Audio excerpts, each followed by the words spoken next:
Hi, and welcome back to the Easy Do-It-Yourself Landscaping channel, where we give you step-by-step instructions on how to install and maintain beautiful landscaping projects in your yard.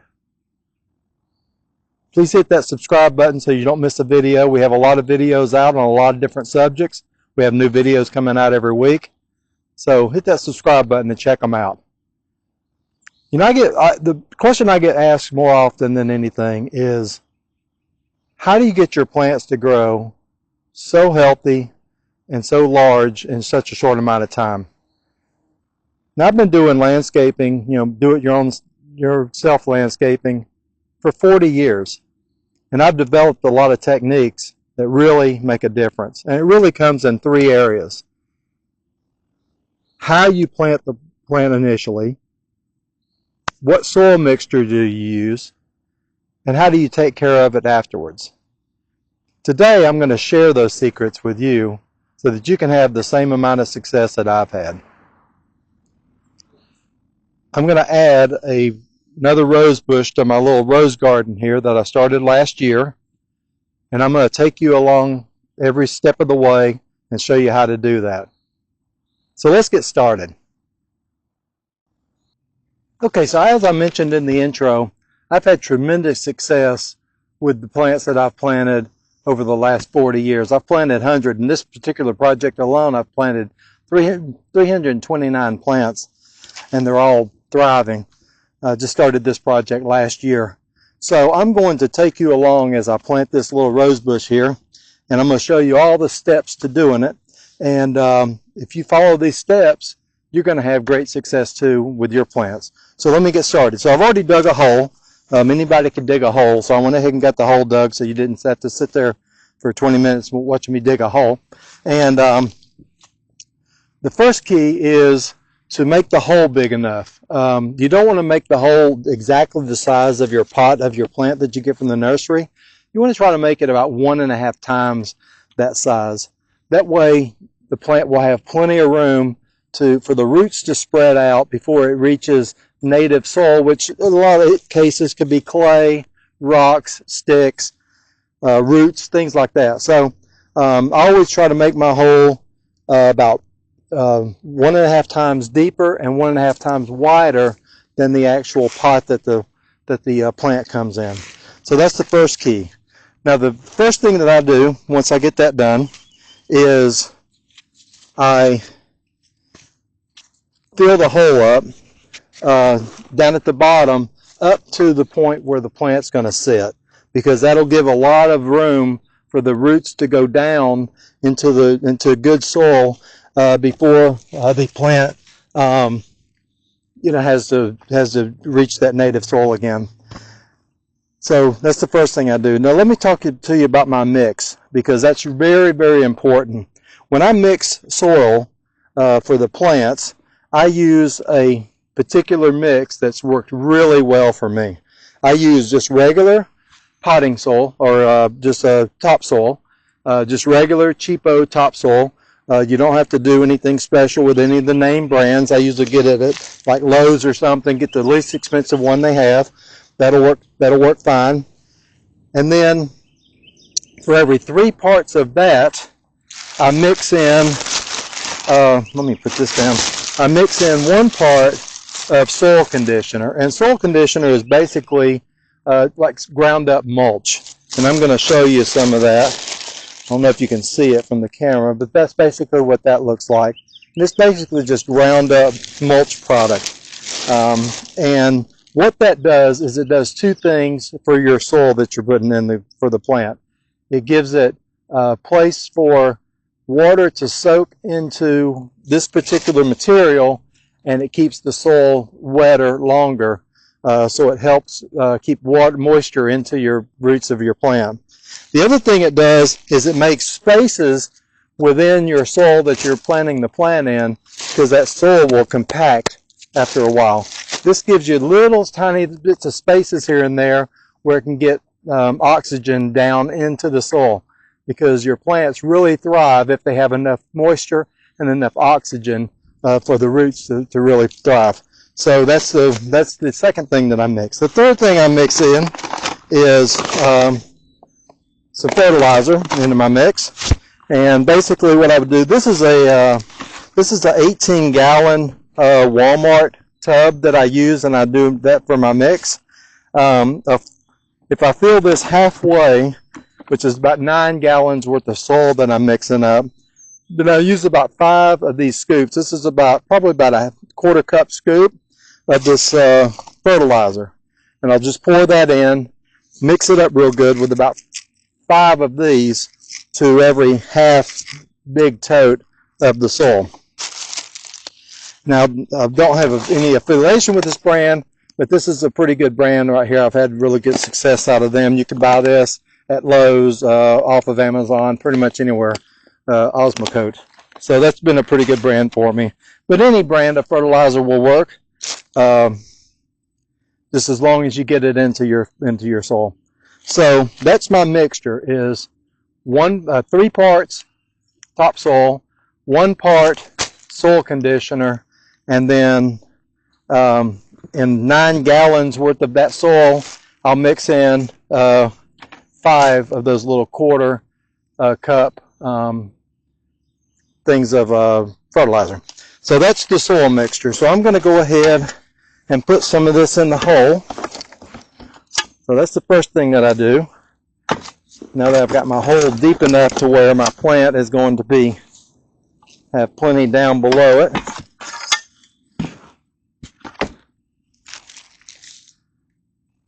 Let me just set this in here and see how we are, because I want the soil level of this plant to be even with my soil. You don't want to get the soil that you put in up around the plant itself. You want to make sure that that plant has plenty of room for the stems not to get rotten with that wet damp soil up against it. So I'm going to go a little bit more here, and that looks pretty good. So so that's the first step. Now the next step is to put the plant in. Now normally, you know, when they come in these pots, you just kind of do like this a little bit and pull it out, and hopefully it comes out real easy. You just pour the rest of that in there. I set it in, make sure that it's going to be right on the ground level, which it is, and so that's good. Now another important step that I do, a lot of people don't do this, but I do, and it makes a huge difference, is if you notice when plants come in from the nursery in those pots, the root ball retains the shape of that pot, and that's because that plant's root bound, and it's not going to grow much bigger than it is now, or it's going to grow to a certain point and stop as long as it thinks that it's root bound. So another thing that I do is before I put it in the ground, I'll go in and mess all this up a little bit. Make sure I get the roots pulled out good before I set it back in the ground. That way my roots now are not all in that shape of that pot. They're all sticking out, so they don't think that they're in that small pot. What will happen if you just set the plant in the ground with that same pot shape and don't do that, for about the whole first year that it's in the ground, it's not going to grow much in height, because it's going to take a while before it determines or realizes that it's not in that pot anymore. But if you pull those roots out and get them kind of sticking out a little bit, then it'll make a huge difference. So, you know, without damaging them too much, I try to get them all pulled out. And that way, as soon as I get the plant in the ground, it realizes it's in a larger space. The roots start spreading out really quickly, and that'll make the plant grow bigger, faster. Now, the other thing I do at this point, now that I have it sitting in there on about, in this case, probably about 5 inches of soil, now the plant's sitting in there, I'm going to take my water, and I'm going to water all the way around, just real lightly water, all the way around here, and give it a good soaking. The benefit to that is it gets water all the way down to the very bottom of that root system initially. Because if you plant the whole plant, put all the dirt on top, you know, up to the topsoil, up to the top level, and then you water it, not all that water is going to get all the way down to the base of the plant and the root system. So I give it a good soaking like that. So now it has a real good soaking, and now I can I'm just going to take this and dump it this way. That's a little quicker. And just put all my soil in here. You can see how good this soil is. You can see that mix. It's the topsoil, but it's got all that soil conditioner and the fertilizer mixed in it. So it's really a healthy looking soil, and it's real easy to make up like that. Just takes a few minutes. And pack this thing in real nice and tight. Get your plant all straightened out, lined up where you want it, and then just keep filling in. I mixed up actually just enough to do this one particular plant for you guys, so I didn't have to. So there we are. So that nice and packed in there. Make sure I don't have a lot of soil pushed up against the stem of my bush.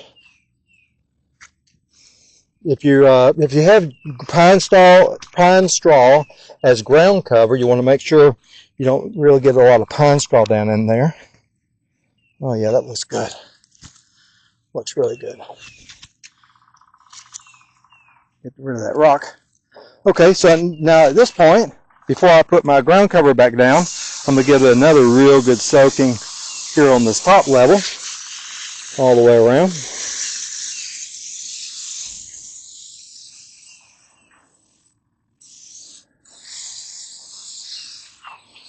There we are. So now it's gotten a good soaking at the bottom, a good soaking at the top.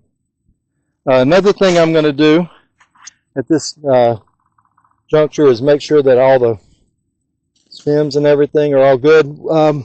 When you're planting plants, one thing you want to do is if you have some dead growth on it, or dead stems on it, go ahead and cut those off before you put it in the ground, because you want to put it in the ground as healthy as you can and get rid of all that dead growth on it. So there we are. I'll be cutting this. Make sure you cut the tags off as soon as you put them in the ground, and I'll take care of that off camera. And I'm going to put my ground cover back down.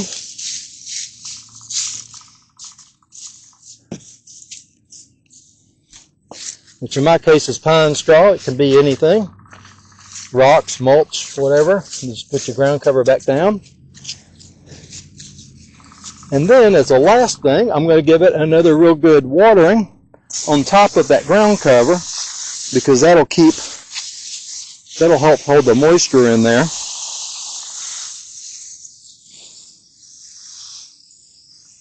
So there we are. Now when I water plants, let me show you this, because this is important. When I normally water plants, I will go around and water with a pitcher at the base of the plant, and that does two things. First off, it keeps most of your water from evaporating, because if you just spray the plant itself, most of that's going to evaporate. But if you water it with a pitcher like this, let me move this out of the way. Take a pitcher and just water real good along the base, like this. And I do that even when I do the watering afterwards, throughout the year, or throughout the summer as I do my watering. I'll go around with a hose and a pitcher.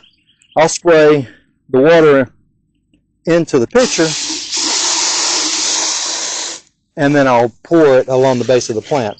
So keeps it from just all evaporating, or most of it evaporating. The other thing is, some plants don't particularly like having water standing on their leaves. Roses are a prime example.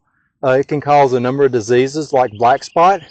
So unless they're in the sun and you spray them lightly with water, they don't mind that so much. But water sitting on their leaves for a long period of time, like in the shade or on a cloudy day, can cause diseases.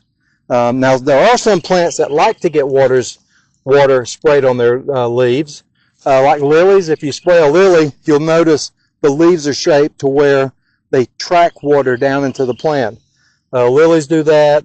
Most of the palms will do that. So you just kind of have to do it plant by plant basis.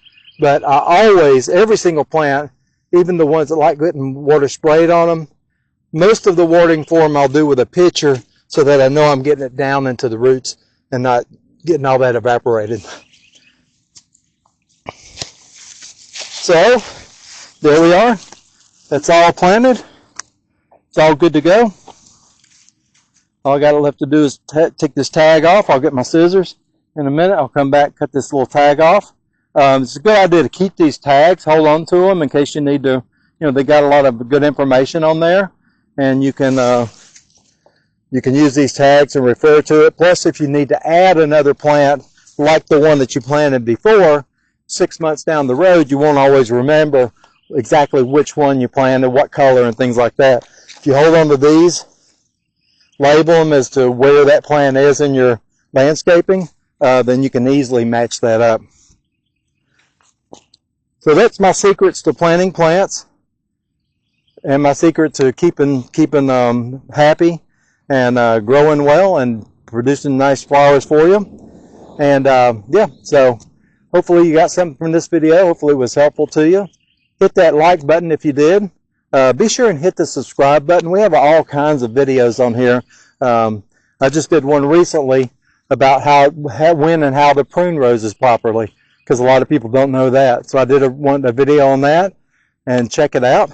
And be sure and hit that subscribe button, hit the like button. Send us a comment if you have any questions or any success stories in your do-it-yourself landscaping. We'd love to hear it. So until next time, and thanks for watching.